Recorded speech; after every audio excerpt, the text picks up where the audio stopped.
Thank you for the honor. Thank you for the introduction. I was sitting there thinking, oh, I hope the introduction's not longer than my remarks. But glad to see everybody here in Houston. I have the greatest job in the world. Now, there are a lot of my fellow mayors that would say the same thing. You can't be a mayor if you're not in love with your city. You can't be a mayor if you aren't passionate about the things that happen in cities and what makes cities work.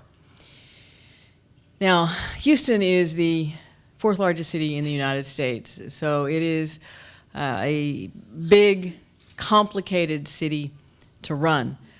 But the thing about cities that makes them work is the interactions among the people. Sometimes those interactions are good, sometimes they're not so good. In Houston, over and over again, we have been able to find common ground, we've been able to hold hands with each other and move the city forward. According to the last census, the city of Houston is officially the most diverse city in the United States. In the city limits of Houston, just over 2.1 million Houstonians, the most diverse city in the United States. And a lot of that diversity is fueled by folks not just from around the country or around the world. It is fueled by people who come to Houston with a specific goal in mind, and that is to create a better future for themselves. 20% of Houstonians are foreign born, but the majority of Houstonians started life somewhere else and came to Houston because they sought an opportunity. There's something in our DNA, those of us who were born here, but if it's in your DNA, you're liable to end up here as well. And that is that desire and that belief that if you work hard, if you do the right things, you work hard, you're willing to commit, and you have a goal, you can achieve anything. But the other thing that is in our DNA is that we're all in this together, and that there is an expectation of Houstonians that we commit, that we volunteer, that we don't just go home and go to work. It's not just about us. It's about us out here. When I came in as mayor 3 years ago, we already had a volunteer program. And in fact, I can't take credit for finding Cameron because Cameron was already working for the city of Houston. But I had the opportunity to take what was a nice volunteer program and make it a more robust, transformative program that touched the lives not just of the people who were coming through as active volunteers for the city of Houston, but to link our volunteers with the volunteer activities of many other nonprofits across the community. Part of being a leader is setting priorities, and another part of being a leader is selecting a team that can help you achieve the goals and priorities that you set. Cameron is part of a great city team committed to making sure that anyone in Houston with the passion to give back has a service opportunity. In fact, the hardest part for us is not convincing people to volunteer, it's keeping track of all the people who are volunteering. Is that right, Cameron? It's a challenge.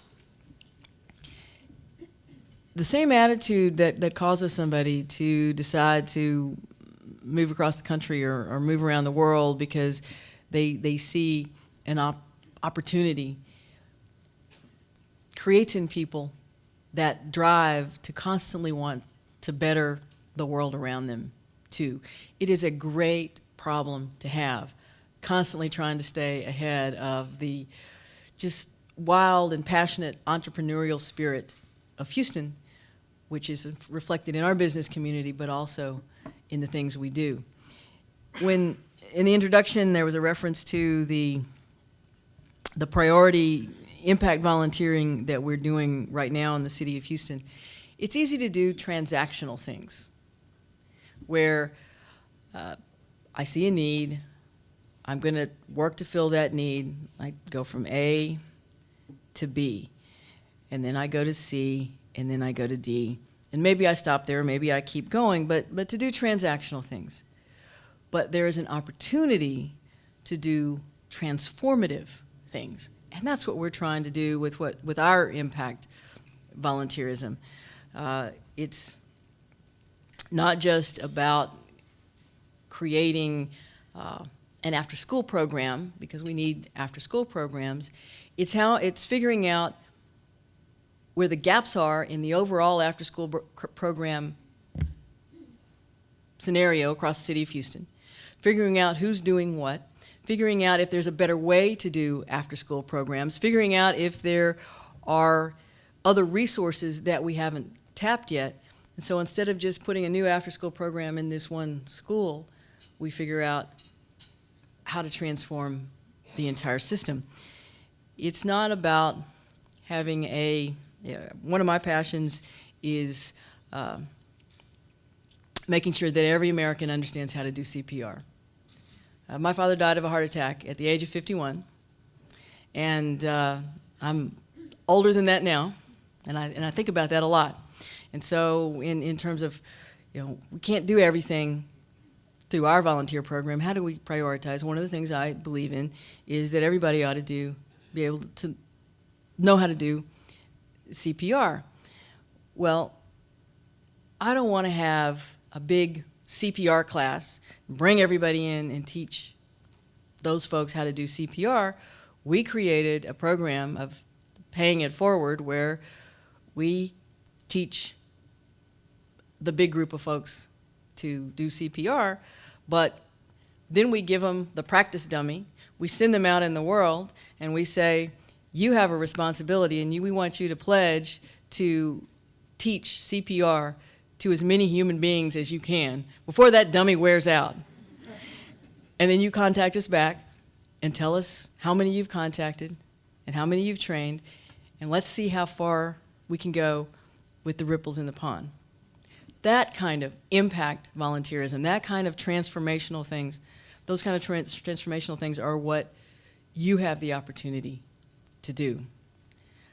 I'm standing here as mayor of the fourth largest city in the United States because we had an ethic of service in my family. When I was 12, 15, 17, I wasn't particularly excited about volunteering. I was told to volunteer. I don't know if you can technically call that volunteering, but there was an expectation in my family that we would volunteer as a family and that we would also find individual things that we cared about and commit volunteer hours. Sometimes that was through church, sometimes that was through various organizations that we individually cared about, and again, sometimes there were things that we did as a community, but there was an expectation. Habits become reality. If you are volunteering at your age today, for the young people in the room, you will do it when you're my age and beyond. And you will pass on that habit to your kids. I know that I wouldn't be standing here if I hadn't had that expectation of being involved in community. Because when I ran for mayor of Houston, it was based on 20 years of being an active community volunteer. And I was successful because of the friends I made, the skills I learned in all those years of volunteering. I'm proud that you selected Houston for this conference. I hope that you've had a wonderful time getting to know the city of Houston just a little bit. It actually feels like winter in Houston. For those of you who are not from here. This is doesn't get a whole lot colder than this. Oh, maybe a little bit. But we're having really great weather. But you have chosen to come to a city that values and appreciates your passion for service. And I appreciate the chance just to say thank you and to tell you that I was happy to kind of loan Cameron to this process, and Katie, and that we believe that together we've made a difference in Houston in just these last few days, and that we believe that together we have the power to change the world. I've actually ended up speaking longer than I anticipated, which is a failing of politicians. But I want to tell you, I'm going to leave you with a story. And it starts out, kind of sounds like a sad story, but we're going to get there. Every village has somebody that's a bad guy. Every city, every town, every village has a bad guy, has a bully. If you are lucky in the village, you have someone who is a wise person, someone you can turn to for advice and help.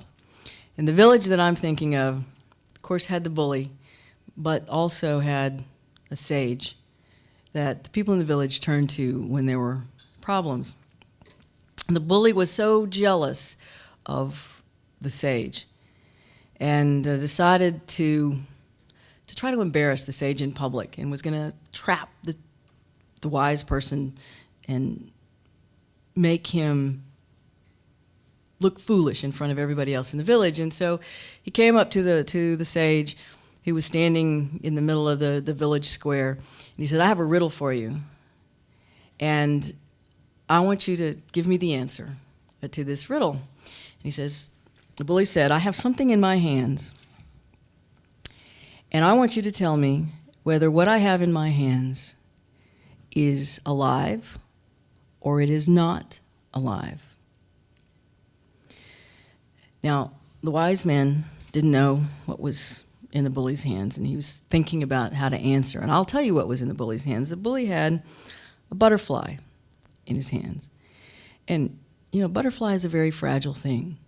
And if the wise man said that it was alive, then the bully would just kind of press his hands together, crush the butterfly, and the wise man would be wrong. So he's going to be wrong either way.